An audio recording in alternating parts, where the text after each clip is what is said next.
Good morning, everyone. Whoa, I got some echo. How's everyone doing this morning? Good. What's up? Good morning. Awesome. Well, I'm Mal with NFT Culture. This morning, we are lucky enough to be joined by the Mad Pups, the collective of early Nifty Gateway collectors, really active in the community, who've now become curators and are actually starting the new year, the first NFTs you can buy in 2022 on Nifty Gateway. It's crazy what a year we've had with everything going on, the highs, the lows, Nifty Club, everything in between. And here we are talking about y'all's drop. Sven, get us going. Well, Mal, thanks for having us. I mean, you've been a longtime friend of the Pups. I think at this point, we can basically make you an honorary member, just like our two apes that we have. Actually, four apes. We got two mutants now too. So mutants are apes. Look, we appreciate you having us on after the awesome event we held at NFT NYC together. I know there's a lot more good things that we can do in the space together. So. Thanks for that. But yeah, we're excited to be here. I know I've been on the stream a bunch in the past. I think Serge has as well, but the other guys, might be the first time. But I think a lot of people know me. I'm Sven. Maybe let the other guys say a quick hello, and then we can get to it. Sergito, give us a little bit of your background. You've been everywhere. You've been in magazines. You've been on some of the top shows talking about NFTs. You've really been an honest and highly vocal, but really addressing some of the awesome parts of NFTs, but also not afraid to provide critique when needed. Give us a little of your background. Yeah, thanks for having us, man. I appreciate it. And I think the being loud part comes from being Latino. But yeah, I started in Nifty Gateway a few weeks after Sven. I remember I saw him in the community. I was like, oh, this guy really knows what he's talking about. He must, be 10 years into this space. Turns out it was 10 days, but such is life in NFTs. And yeah, no, I've been, one thing I've realized through this whole year is how important it is to have a strong network. That's how I ended up on Bloomberg and Real Vision and some of the other stuff that came from my network in the traditional finance industry, which is where I spent the first 12 years of my career. And so now I'm really, really happy that we found the Mad Pups, that this collective that we founded back in the first quarter of the year and grew through the year with the addition of some very, very high quality collectors. And so the network is all that matters for me in the community. And I'm really happy to be here with these guys today. That's awesome. And Joff, you and I have spent countless hours talking privately on Discord and otherwise, sharing our favorite photography, a lot of Tezos talk and everything else. How did you come into this? Yeah. So through Metageist, who a few of us know of. So I know him in real life, in the meat space. He said, I've got this JPEG thing I'm selling. Do you want in? I was like, well, I don't know what it's about. But October 23rd last year, I went for it and here we are. It's wild. And Darren and Darth, you guys are a little bit later to the Mad Pups crew, but still incredibly early.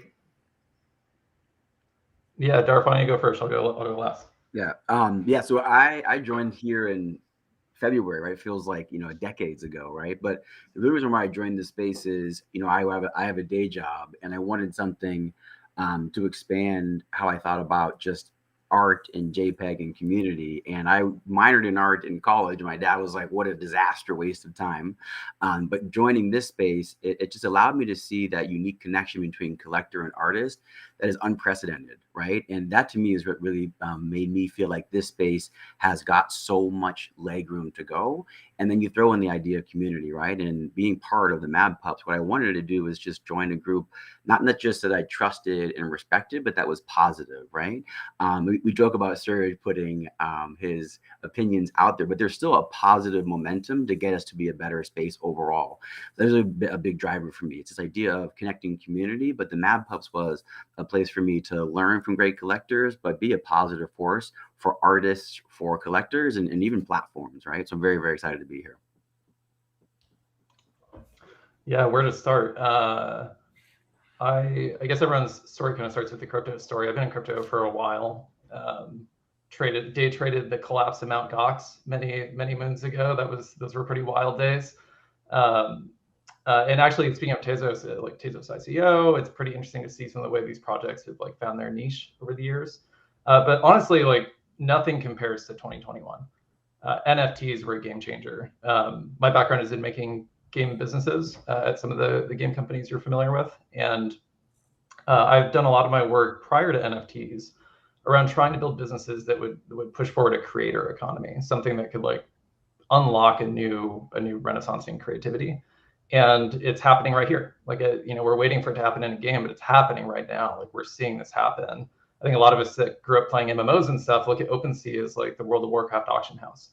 It's like really fun dynamism happening between the creators and the collectors. And so I know we'll get into this later, but yeah, my story with NFTs mostly, I would credit all to this year in Nifty Gateway. I was familiar with NFTs. A lot of people don't know there was a game between CryptoKitties and Top Shot.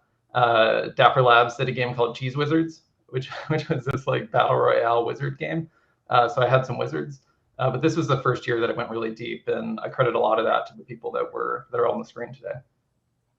Yeah, I mean, when you think about the year that we've had, and I completely agree with the auction house dynamic of OpenSea, right? It's a unique situation, the unfortunate stuff that was going on with the pandemic and everything else, and the timing of NFTs couldn't have been such an interesting time for NFTs to really have the growth and the parabolic attention that they had, because when we're all sitting at home, we got a little bit more time to start exploring, learning, educating, and edifying. And it's really interesting when you think about Nifty Gateway. They still get a little bit of flack, but I'm one of their probably most vocal people on Twitter and in the private discords and public discords, that Nifty Gateway was such a unique experiment at the time, and we were all a part of it early. And when you saw, like every business, you grow, you learn from your mistakes, and you adjust. And for Nifty Gateway to go through the parabolic growth that they did, onboarding all of us with fiat, which we'll get into here in a little bit, but then you also think about some of the crash that we all probably still have some bags from, the March, April timeframe, some of the artists that came in to make quick bucks and never came back, and then the kind of the resurgence and growth. I think for me personally, Nifty Gateway, it was the most fun I ever had in Discord, just chatting and talking smack with a group of like-minded individuals. But then just the fact that they provided a medium that now my wife is into NFTs, and if she had to go get a wallet and fund it and do all of this, she never would have. But the fact that she could put a credit card in and really hop into Nifty Gateway was really something special. So it's been a crazy exciting year.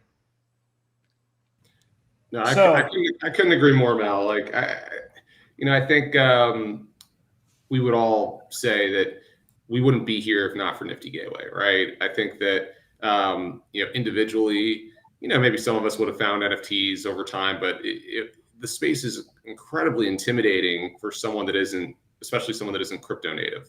And even if you are crypto native, navigating NFTs is an entirely different beast. So, we all owe a lot to Nifty Gateway, and honestly, NBA Top Shot for many people. It certainly made it possible for people who were normies, for lack of a better word, or noobs, to onboard into the space. And so I know I wouldn't be here individually, and collectively. I think we want to talk a bit about our origin story, but as a collective, the Mad Pups could not have happened without Nifty Gateway. I think I can see behind Joff and behind Serge, some of the pieces that brought us together. But it's a really unique story that probably people that weren't around back in February have a hard time understanding, but we all just were average collectors. None of us are whales. There was a drop that Mad Dog Jones ran, really innovative at the time. I mean, he's obviously one of the most gifted and prominent artists in the space, but he had a drop called Crash and Burn. And the unique innovation in this drop was you had the opportunity to burn 5 of his Genesis NFTs, which you can see behind Joff. Either ideas are the currency or thoughts is the system. And if you did that, you get a 1-1. Now, there's a lot of talk these days about the value of one-of-one art. We're all big believers in it. It's hard to get access to some of these pieces. Mad Dog Jones 101s go for massive sums of money. And so, as this burn was going on, some of the whales quickly accumulated the burn pieces. And, we were talking amongst ourselves. What should we do? I mean, we were finding ourselves holding pieces that were worth more than any of us had ever held before in terms of an NFT's value. And instead of selling them, as we kept raising prices higher, we had the crazy idea: what if we banded together and did the burn as a group? It was risky for us because we were passing up. I think Joff got his for $1. And at one point, you could have sold these pieces for over $100,000, the Genesis pieces. But we thought it was a chance to do something really special. I think it's one of the earliest examples, of the power of collective action in the space, even though we weren't, a formal DAO at the time. And we are big believers in DAOs and the power of collective action. But it brought us together, and then we grew over time, adding more like-minded collectors to really help, push the space forward. And so we're, I think, as Serge said, your network is so crucial in this space, and our group together, has really helped all of us grow. Yeah. No, that's a fantastic point. And I think that, when you think about the perspective that you guys came from, very, very early on, it was, hey, we all like the same stuff. Can we work together and get more of the same stuff and really find value? But then it also started to say, hey, okay, we're fast learners in this space. The Mad Pups started really individually and together becoming very vocal, not just to Nifty Gateway, but also starting to help artists really understand, because for a while it seemed that the artists were a little bit out of touch. I won't name any artists that started publishing NFTs daily on every platform possible, which started to create some supply and demand issues. And if we're spending thousands of dollars on these NFTs and then tomorrow the artist goes elsewhere, it definitely can create frustration. But instead of causing more frustration, y'all collectively started helping artists with some of the economics and understanding the pacing and pricing of their pieces. Can you guys talk about that a little bit? Sure, I'll jump in on this one if you want. I think, like you said, it's brand new space. Everybody's coming into it, bringing their own background experience. A lot of the artists never really run a business. Some of them are very successful in the traditional art world, but this is a brand new canvas in a sense. And we were lucky that, we have professional backgrounds, professional business backgrounds. So being able to use that to, make a positive impact in the space, not just for the artist, but also for the collectors as well, right? Because at the end of the day, and part of the pillars that were forgotten early on, given how much speculative money there was into NFTs, was the collectors also make an important part of it. And like you said, Val, there's a lot of artists that saw the quick cash grab and then just came in and left, or didn't really think about the longevity of their art. And so being able to say, hey, listen, this is just typical basic human economics. Let's think about scarcity. Like, where's the value coming from? Is it from minting 700 open editions?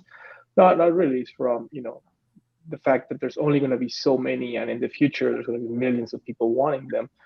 But maybe not the case today. You don't need, a 350 limited edition when there's 2,000 people in the space. And it was just that thinking of the space for the next decade, next 2 decades, and using our personal experiences to help everybody, not just ourselves and our backs. I mean, at the end of the day, it's like the money part is like such an unspoken kind of like elephant in the room. But we want artists to make a sustainable living, And we want collectors to be able to really fully enjoy their art. And a lot of the times you buy something for 10 grand, as much as you like it, it goes to $2. It's going to leave a bad taste, especially for new entrants, right? This industry, crypto and NFTs are going to grow as part of a network effect. And to have that network grow, we need to provide good experiences for everybody. So I think Darren jumped in a little clubhouse that we started very last minute, and I'll let him take it up from here.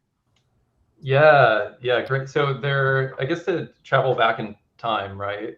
So there's a lot of enthusiasm, and everyone knows this now, because like you can now look at a reference point of like profile pictures or some recent project. But we've seen like, I don't know, at least 3 distinct kind of like bubble phases, I guess you could say, this year in different categories of NFTs. And the first one that we were talking about was a lot of us rallied around art in February, right? And so in that era, we saw a lot of enthusiasm around, well, this is really interesting. Now art collecting has this entirely new dynamic.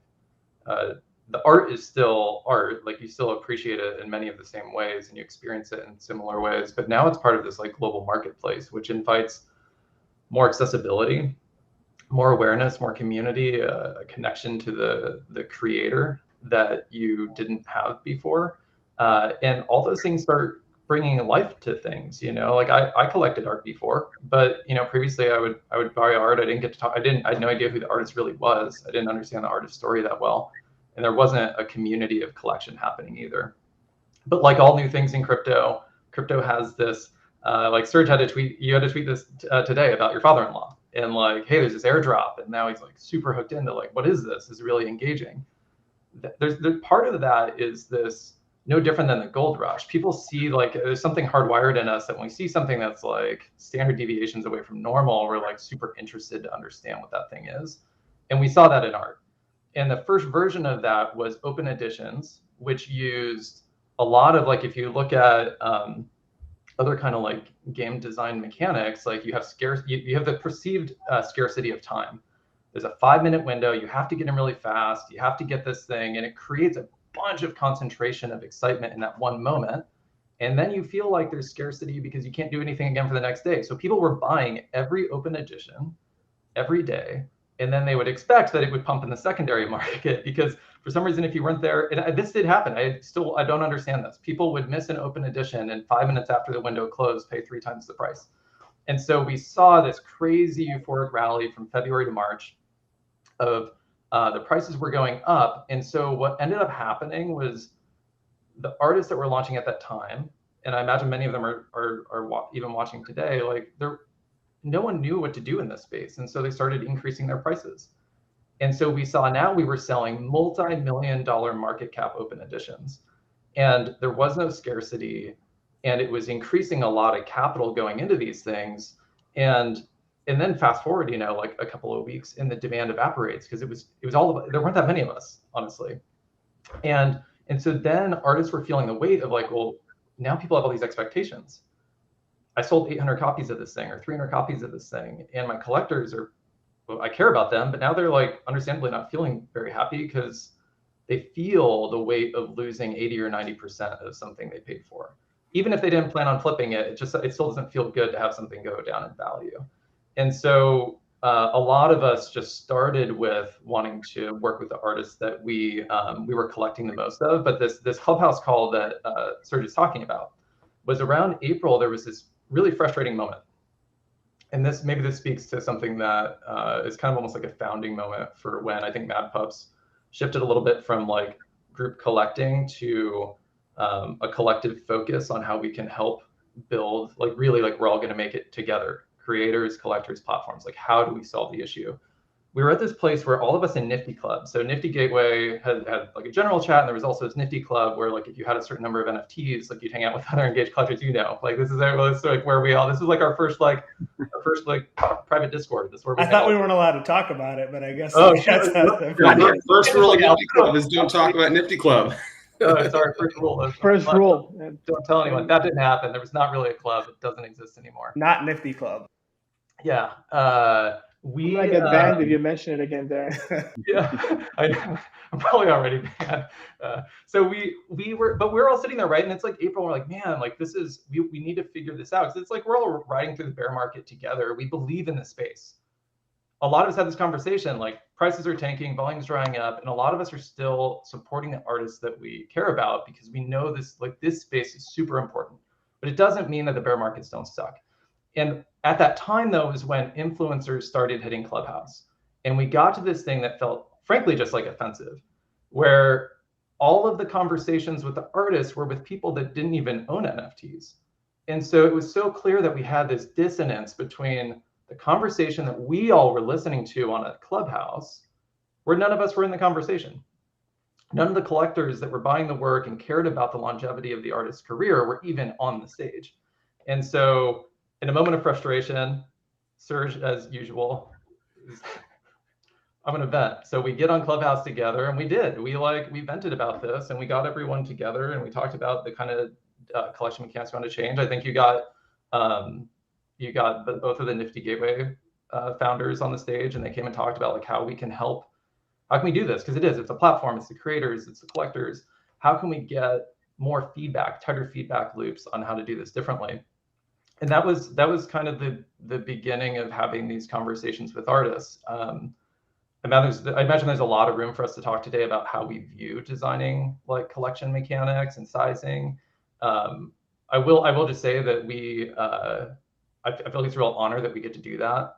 I think it's a lot of fun every time we get to work with the artists. I won't say specifically like who we work with and how we engage on it, because ultimately it's always their decision. That's not us. Like that's not for us to take credit for.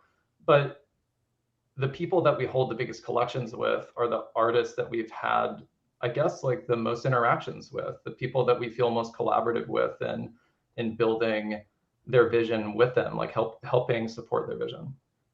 Yeah, only thing I would add is I think in this space, I'm so surprised by the personal connections you can have behind a PFP, right? And I think the one piece that I don't want people to underestimate is that connection between artist and collector. It can be so fruitful, and we all are learning this space together. And I think that's been the biggest power is we're not just betting on art and it increasing, we're betting on that person in that community. And I think that's what you see a lot of in our collections is if you dig in, you're going to see people that we not just bet on, but we've also seen the power of the community that they build and they learn together, right? This is about learning together. And I think that's why I underestimated when I first entered this space. I assumed artists had to figure it out and we were the ones learning, when in reality, we were all just figuring this out together and making mistakes and then having wins and making mistakes and having wins. And to Darren's point, over the summer where it got a little dark from a bear period, having that community come together and then really unwind how we got here and then trying to focus and partner with artists to make sure we don't get there again was also extremely powerful. But I'm just so surprised the personal connection you can make in this space and the power of community in this space that really is unprecedented at a different level. That is really the real reason why we connected, but why we bet on certain artists. And yeah, and you guys hit on something really important. People assumed, right, and everyone made mistakes in the first bull period, right? Platforms made mistakes, artists made mistakes, and collectors definitely made mistakes. But what was important to understand, and I think there was this assumption on a lot of collectors' parts that like, well, the artists and the platforms know what they're doing, and then there were some holes obviously in what the platforms had in terms of capacity, and some doubt crept in, but the artists know what they're doing. But in reality, we were all learning. And I think starting with those Clubhouse experiences that became larger Nifty Gateway Town Halls in kind of April, May, and June, and it was certainly a more difficult period for the digital art market. But what we found I think the work that was done collectively on everyone's parts, right? There's three equal participants in this space: artists, platforms, and collectors all need to kind of pitch in together to push things forward. It's the work that was done, in that bear period that set up the resurgence that we saw. I mean, not every piece has recovered, but a lot of pieces, on Nifty Gateway and on other platforms are doing very well. there's not the necessarily the volume at times, but the collector bases are strong. The floors are pretty high, for a lot of these, and it's a healthy market. I mean, it went from a speculative market to a bear period to a far healthier market where there's always going to be some speculation with these dollar amounts in play.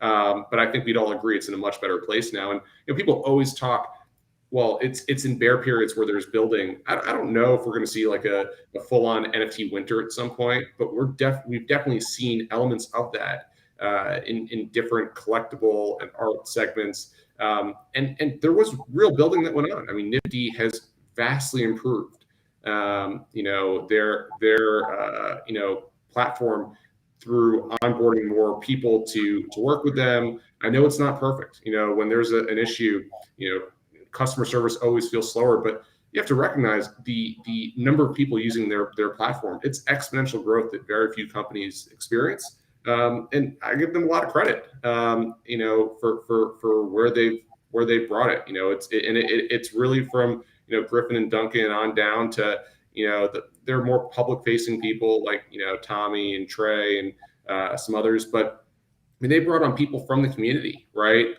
Jason and Glaybuzz, they who know the platform and know what collectors need, and it's in a great place. And so, for us now coming full circle, to be dropping with them, which is a sign that they're making a lot of good decisions now if they're going to let us curate a drop. But I mean, we could not be more proud to partner with them on this and to partner with a bunch of artists. Because it just shows how far we've all come to get to this point.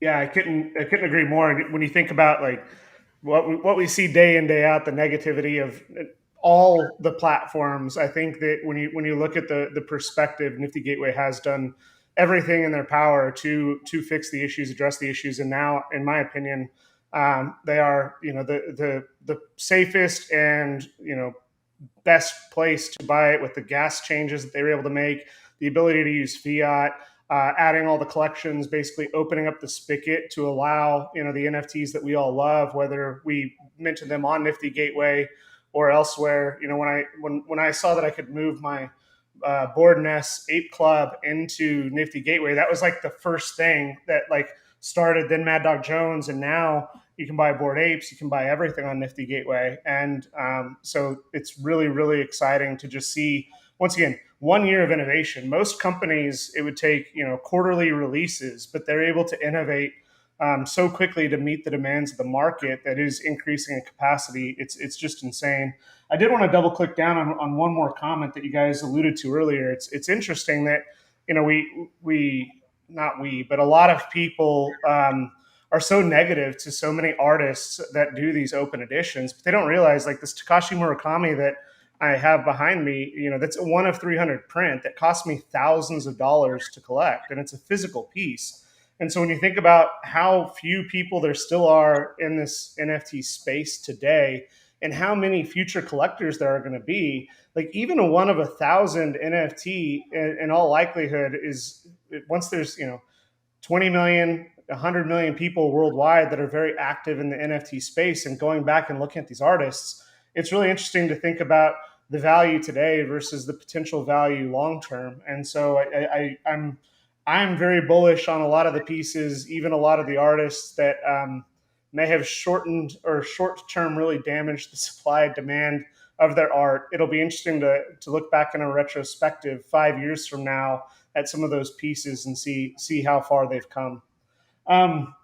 I do want to, we could reminisce about this last year, and I think the timing, the end of the year that we are, it makes us a little reminiscent of the fantastic, awesome year we have. But as you guys alluded to, you've helped some of the biggest names in the space really focus on the type of their drops that they need to be doing, and really focusing on the economics and everything else. But you also had to select some awesome artists to come in and help you with your new drop. So can you guys talk about this drop? Let's get to the drop. Let's get to January 1st, 2022. Tell us what's happening. So it's funny how this drop came about, because we were actually with one of our biggest artists that we've collected so far. We were with Nest Graphics, having a a drink, a celebratory drink. I don't know how many people here know, but the Mad Pups are also part of the larger Nestao that bought the Sotheby's 101 kill screen from Nest Graphics. And we were having a celebratory drink with him and chatting with him, and amongst us and the ones that are here in New York, we said, hey, maybe it'd be a good idea to curate a drop on Nifty and take the Mad Pups to the next level.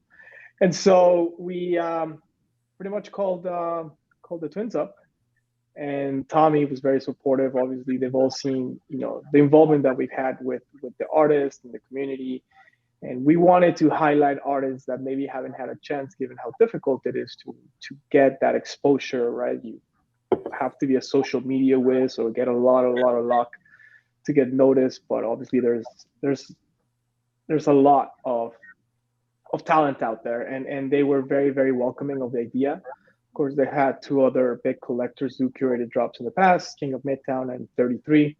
And yeah, so we're kicking off the year 2022. We are definitely going for those very, very large life returns, as Sven has on his Nifty Gateway hoodie. And yeah, so we all brought in a couple of artists. We voted on them. We all chose artists that we had either been helping out through other platforms or just we had our eye on personally.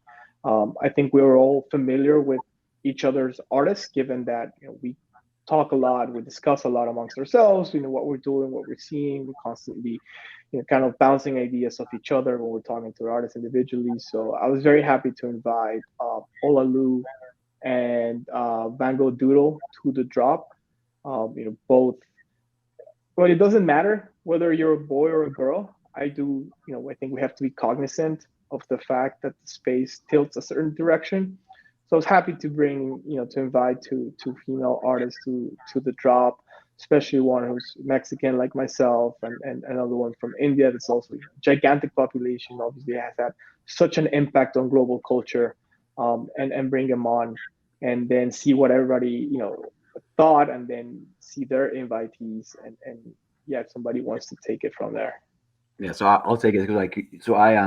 I'm bringing Gurnge to the drop, and his work is one of those works that reminds me of Star Wars and things like that. But again, the same team as community, I was able to connect with him and talk with him for, it felt like over an hour, and we talked about life, our relationship with our fathers, all those pieces, and I created a connection with him where I love his art, but I also believe in him as a person and a community builder. And again, I do want to just drive that together, which is the people we're bringing in it's a combination of, it's going to be great art, but they also are going to be able to build great communities, and they're invested in this space. So bringing in Gurnge was kind of a nice ending to the year, right? Where we just talked about that unbelievable connection between artist and collector. I connect so powerfully with his work because Star Wars connects me with my father. It is something I now have my kids. I force them to watch all the movies and know the characters and all those things. But his work brings that to life in me. But then connecting with him, I'm like, holy shit, like this guy is an unbelievable person, unbelievable community builder. Let's get him in on this drop and see what the next level is. And the excitement to see these artists get from entering Nifty for the first time, that also shows you, as you were saying, the Nifty platform is an unprecedented gateway to new NFT collectors. And that excitement, you can feel it, right? Because giving them that plug in, it's going to really leapfrog their community based. And that's also very, very exciting for us to be a part of, to give another level for these artists to reach their dreams doing what they love. What an unbelievable responsibility to go do that. But we're very, very pumped for 1-1. It's incredible. And I just really, I don't want to keep double clicking down, but it just the fact that y'all are coming from two different lenses. One is, good art when you see it, right? And for me, it's one of those things. For me to want to collect art these days, it's got to be compelling. The artist has to have some sort of community ahead of time, and the art has to tell a story for me. And I've been lucky enough to go through, and we'll link to all of the artists. If you're listening on Spotify, we'll put the links in the description, and we'll put them on Twitter and the YouTube after this. But when you think of just does the art tell a story and the backgrounds of these artists, and once again, the fact that you're working with objectively, I remember early on, Sergito was courtside with a hoodie with all the blue chip artists. and we were all laughing, in that Discord about it. But those were legitimately blue chip artists, and you've worked with some or all of them, and now you were all looking at the next generation of artists, but simultaneously, you're doing some unique things with your pass that is somewhat unprecedented as you think about. And I know Sven was passionate with the noobs and how do we onboard more people, right? First, now crypto natives and everything else. But I think what you're also doing with this drop, and shout out to King of Midtown and 3-3, they did awesome curated drops. Yeah. I had some conversations with King of Midtown very recently. I can't wait for next year and the stuff that they're working on with the Crypt Gallery and the stuff in Vegas. It's going to be coming quick.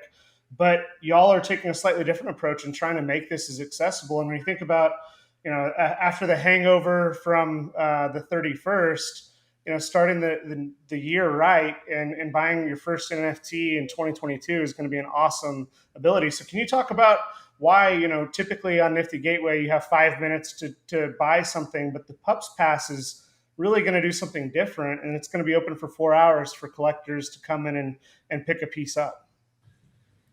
Yeah, I think to state the obvious, we didn't want to force people into a 5-minute window on New Year's Day. We know that people are going to be operating different schedules, and we also want to make this really accessible to a variety of people around the world. One thing that did arise at times last year was the fact that some of the drop times aren't necessarily accommodating to folks in Asia or Europe. It is a 24/7 space. We do have a piece in the drop titled 24/7 too, so it's fitting. But we thought to ourselves, we're doing two things here, right? We're curating some great art. Some of the guys talked about some of the artists we have here, and these artists, they're new to Nifty Gateway. They're not necessarily new to NFTs, and so I think for us, it's important for us to help these artists get exposed to a much larger collector base, right? I mean, some of the artists have had massive one-on-one sales on, say, Super Rare, for instance. But it's tough sometimes when you only have a few one-on-one collectors. You need a larger collector base to kind of lift you up. So we think we're able to do that. At the same time, Nifty, it's great for onboarding because of their fiat on-ramp, but also it lets people get access to maybe they can't afford a one-on-one. So all the pieces, all the drip price really affordably, either at $5.55 or we actually have $19. The rate auctions, we'll see where those go, but there are additions to 20. So there is more, scale for people to get in there at a price point that they can afford. And then our pass is, it's meant to be a little bit different. As you alluded to, it's open for 4 hours. We don't want people to feel that rush that within, a 5-minute window, they have to buy it and they have to buy as many as they can. But it'll be priced at $179. It will get you access to all of our future curated and verified drops. And the pass, we're not revealing, maybe we'll at some point if he wants to reveal himself. We worked with an amazing artist that we're friends with, who has dropped on Nifty Gateway before, to put together something that is just a standalone piece of art, like a great first NFT that you could have. And then it has extra utility for it, right? That you can get access to additional drops. And really, we think of it as the first chapter in a larger story that we're hoping to tell. But so, when you see the pass, we put some teasers out there. You saw it at the end of the trailer that we released the other day. I think it'll really blow people away just from an artistic standpoint. I mean, for $179, if I could buy that NFT back in February, I mean, that it would have massively overminted without any utility. Now there's utility. And look, we hope that, a lot of people want to buy in to become a part of this larger community. We hope that, I know existing collectors who are friends with us, they're going to buy it and they're going to support us. And we are so grateful for that because, friends always lifting up friends in the space is just amazing. But I hope that a lot of new collectors come in, are attracted to, hey, it's a new year. NFTs are still very new. You're still early. Buy your first NFT. Buy it on Nifty Gateway where it's accessible. Use your credit card. Don't overextend yourself. And that to us is the most important, I think, impact that we can have, to the drop. And very quickly we'll come out. We actually, Joff had introduced us to a really awesome artist who's a bit newer in the NFT space, hasn't dropped in Nifty before. We started talking in the past, and I said, look, we actually have another artist who's willing to do it for us, but can you get to work on verified drop with you, in the first part of the year. So very quickly after you get the pass, we'll start rolling out more verified and curated drops as Nifty permits us. So we hope to continue, driving more and more, value to collectors, because we're collectors. That's what we understand. So I'm sure the other guys want to add to that, but that's kind of our take on the pass. Yeah, one thing that I think is a theme we should explicitly call it, because we don't have all the Mad Pup members here, and so it occurred to me as we were going through this that we're actually missing an opportunity to highlight that every artist in this drop was a special choice. These are all people that we have personal relationships with, that we have collected their work. We're super excited about their career, about their vision. And because we're not all here, I don't want to miss out being able to tell each of their stories.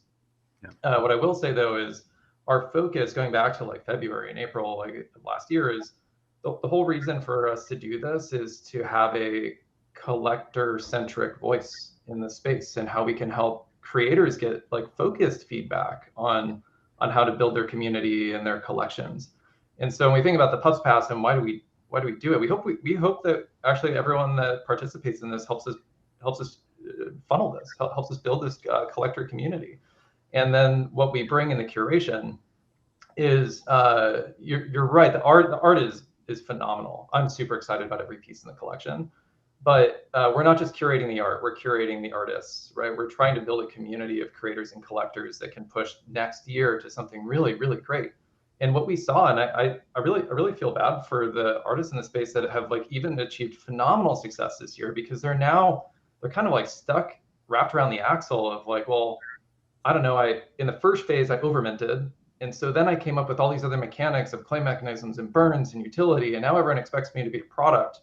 I kind of want to go back to the art, and neither of those directions are bad. I personally think that the future of art is multidisciplinary. I think it's gonna be really fun. I think we're gonna see a lot more kind of gamified mechanics and collectors being part of that experience. And but I think it is a really hard space to navigate as just one person. Like Mad Pups alone, there's 8 of us, and this is like a lot of work. I can only imagine trying to do this as a solo artist and trying to like manage your community, and everyone has their own Discord, and you have to have all these like updates, and everyone wants to know what you're doing next. Like, I think there's a space for us, again, for creators, collectors, and the platforms to have a tighter feedback loop, and so we can build an even bigger space next year. And so that when we think about the past and the utility and the curation and the future drops, that's really what the goal is here, for a lot of us.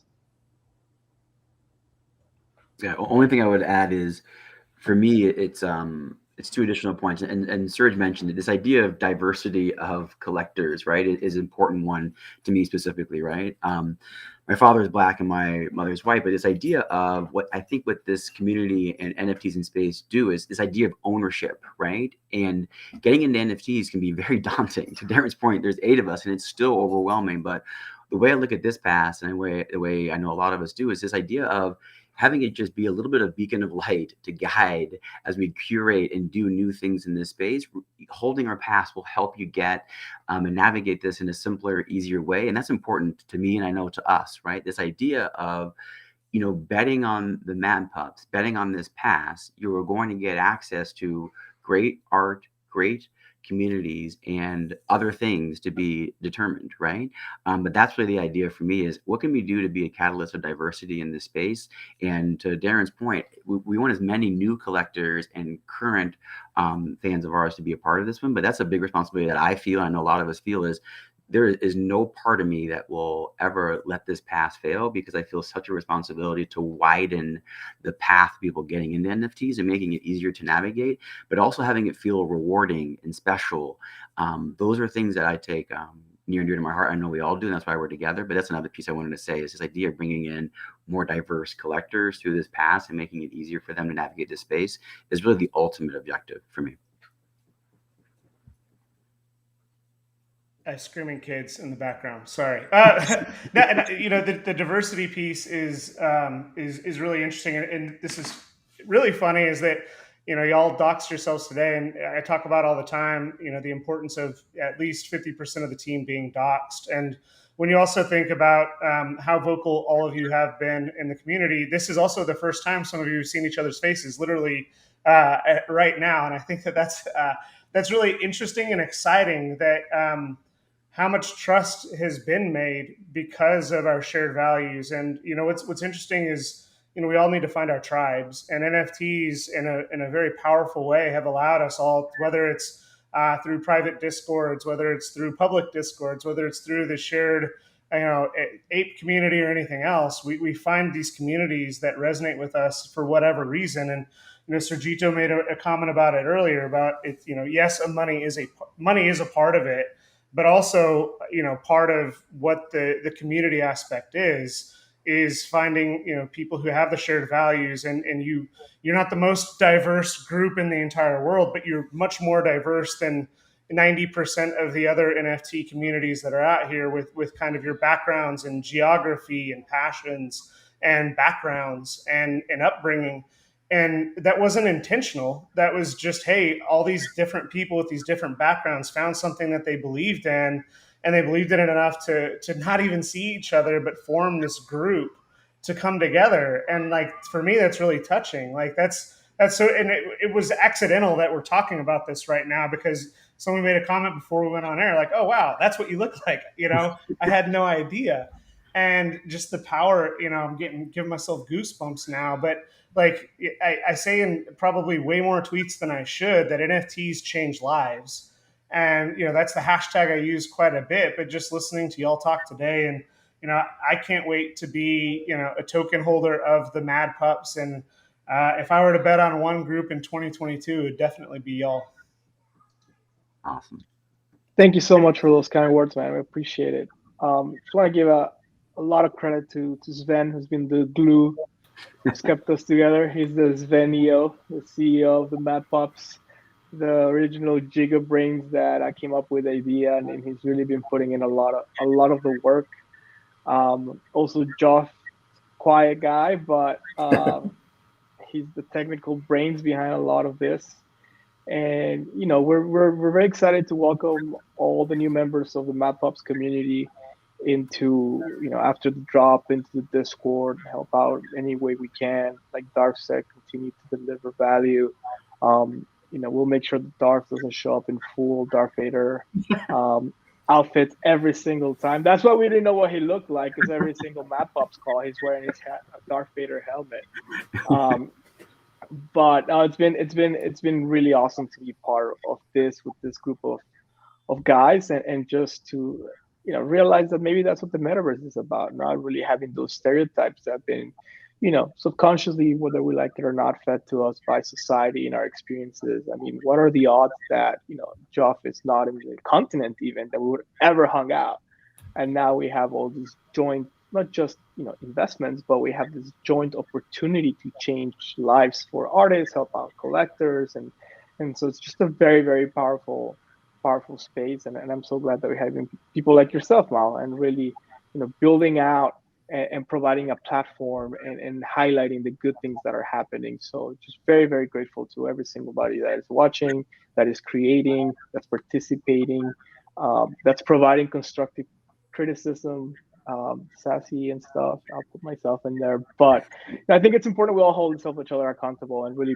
build this out for I'm always touched by Darth, how he brings in the memory of his dad into this, and then his kids, and passing it on. I don't have kids personally, but I every time I hear him talk about it, I kind of want to have kids now, and hopefully Mrs. Sergito's not listening to this right now, but don't get any ideas, baby. Yeah, and I don't want to keep this going, but now I'm going to keep it going just because we are being sentimental. I do have young kids, and NFTs are a big part of my life. And every morning, like, my kids want to, I make my kids do dailies now. They're 4 and 8, and they have iPads, which they probably shouldn't, but I make them do dailies. But one comment I know a close friend of y'all's that really hit me hard was, Too Much Lag just recently tweeted out that, his dad is still disappointed in him for doing art. And I'm like, that's insane. And like, I can't wait for the next generation for like, when we're in the metaverse, you're not going to be disappointed because someone did that. Like we're the train's left the station. We're headed here, and just watching y'all innovate and do the things y'all are doing is just incredibly awesome. And talking about the values and the family aspect that this has all become is just incredibly touching. I did have one final question, and this is for Joff. And can we expect a crispy sandwich NFT in the near future? I think that's a guarantee. I don't think there's any question about that. If you've got any special requests, let me know. Awesome. Any parting comment? Where can everyone find the drop? What can they be most excited about? Any closing thoughts as we end this awesome, magical, crazy year? So I'll let Sven close the details. But one thing I wanted to just build what you said, Mal, is Too Much Lag's comment, right, on Too Much Lag's comment on parents being proud and all those things. This space can be trying mentally as well, right? As we want to just admit that, right? We make mistakes, we have wins, we have all those pieces. And I think the last thing I would say is, we are early in passing on what we're doing to our kids and creating positive momentum in this space is what we're all about. So I think it's just the last kind of thing is we've all in this call have made huge mistakes. We've all had huge wins. I think sometimes, you get this false perceptions like social media that all we've had is wins. It's just not true, right? And I just want to end with that, with this idea of if you're an artist, if you're a collector and you're down and you're beating yourself up, feel free to reach out to one of us, right? We've all been in those places. And I think that's the last thing I would say before Sven gives the details is that's such an important piece of this idea of mental and physical health, and not beating yourself up over mistakes in this space, right? It is why we are all here, because we made mistakes and had wins. Just don't forget that, right? And this idea of parents being proud about being in this space. My wife doesn't even know I do this. She's downstairs, right? Because she would kill me. But this idea of making your family proud, my kids will be proud of this. I believe it to my core, because what I'm doing is betting on their future and betting on people that I care about and artists and art that I care about. So screw it. If you have someone doubting you, screw them. This is the future. It is undeniable. Cool. Yeah, I don't know how I can follow that.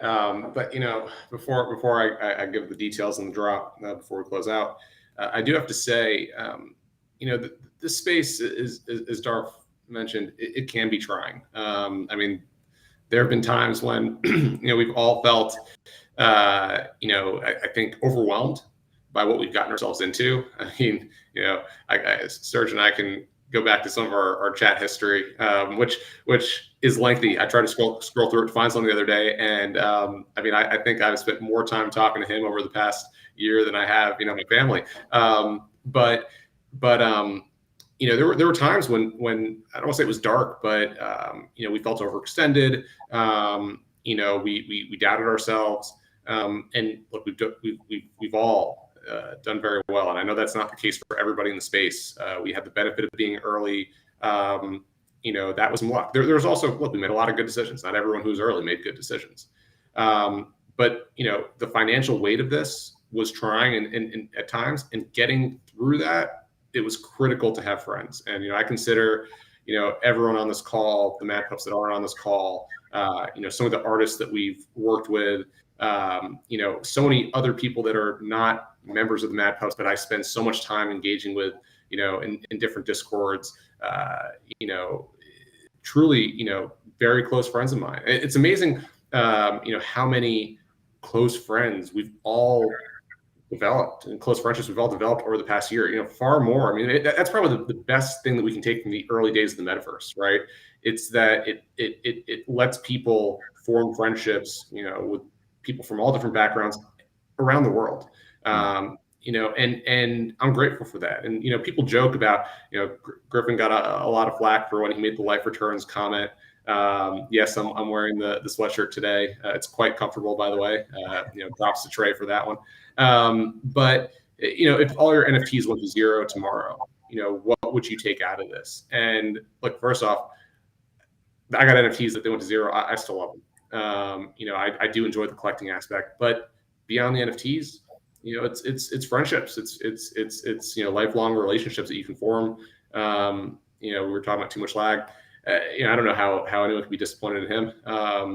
What he's put together is just incredible. And I'd never met him, before NFT NYC. And when I met him in person, I mean, it was like someone I've known my entire life. And I only came across him because another friend of mine, Abana, who I met through the space, said, my roommate has a drop coming up. You should buy it. And I said, if you say to buy it, I'm going to buy it because I like it. And now we're all just great friends. And so that's something I'm grateful for. If we are getting sentimental at the end of the year, and I think everyone has that story. I mean, anyone who's in the space, right, has developed relationships. And if you haven't, like Darf said, join Discords and reach out to people. I mean, I cannot stress how much people who've been around for a while are happy to help you get started on your journey. I even started an entire project called Noobs to help people get started on their journey. And I don't care where I don't want the floor to be low, but we gave away 150 Noobs to people's friends and families, members, just to get them their first NFT and help them get started. That's rewarding to us, and we hope we can do the same with the Pups Pass and this drop. So for the drop, January 1st, 4 p.m. Eastern on Nifty Gateway. We're going to have the curated portion will be drawings and ranked auctions going from 4 to 7 p.m. Look, we got some incredible artists here. We have Raul Marks, Gurnge, and Lip Camarella doing ranked auctions. There'll be editions of 20. We have Jesus Martinez, Genuine Human Art, Van Gogh Doodle, Olalu, Smog One, all doing drawings editions of 30 for $5.55. And then Last Suspect, has an edition of 100 for $99. And his piece, we thought, what a perfect piece to encapsulate the year we've had and where we're going in the space. We want to make it even more accessible. And then our open edition, the Pups Pass.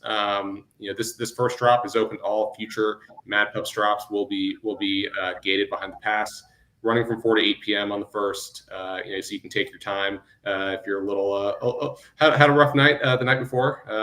If you live somewhere where things are still open. But that'll be $179. You only need one, and you're a member of the Pups family. If you want to buy multiple, look, it is a beautiful piece of art, and we won't blame you for that. But we will add extra utility, for holding multiple. Every drop we do will have accessibility if you have one pass, but there'll be some extras if you have multiple. So that's the drop. Can't wait for people to see all the art. If you haven't checked out our trailer yet, definitely give it a watch, because you can see teasers for all the art in there. And I don't know, these guys will tell me if I missed anything, but we're just grateful to be a part of this community. We're all gonna make it, guys and girls and everybody. I just want to say Happy New Year to everybody. Hope 2022 is even better than 2021. Best wishes to the Mad Pups family, to the NFT culture family, to the NFT family, to the crypto family.